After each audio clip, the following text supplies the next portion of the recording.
নমস্কার সবাইকে, আমি মেঘলা।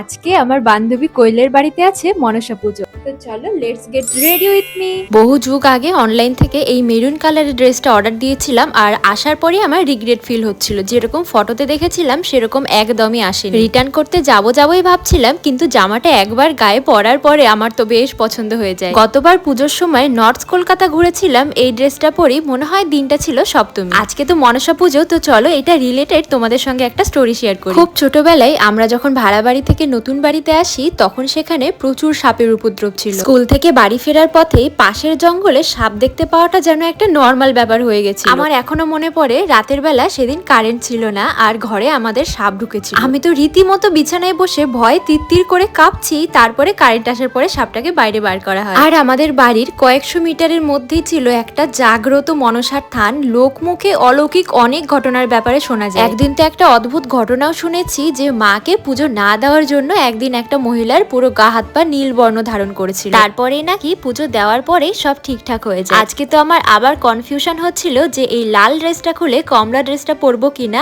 আর হাতে নেল পালিশ দিয়েছি ড্রেসের কালারের সঙ্গে ম্যাচিং করে। জানো তো, আমাদের ওই মনসা থানের পুজো দেওয়ার সময় একদিন এরকমও হয়েছে যে গর্ত থেকে সাপই বেরিয়ে এসেছিল পুজোর সময়। এই যে দেখো মনসা মাকে কি যে ভীষণ মিষ্টি লাগছিল দেখতে। আর এইটা হচ্ছে আমার বান্ধবী কোয়েল, যার বাড়িতে আমাদের বন্ধু বান্ধবের সবার ইনভিটেশন ছিল। যেহেতু আমাদের বাড়ির এত কাছেই জাগ্রত মনসার থান ছিল, তাই তারপর থেকে আমরা প্রত্যেক বছর মনসা পুজো দিই। এইবার তো দেওয়া হলো না, কারণ জানুয়ারি মাসে ঠাকুমা মারা গেছে, অসুস্থ রয়েছে। তো চলো রাধে রাধে।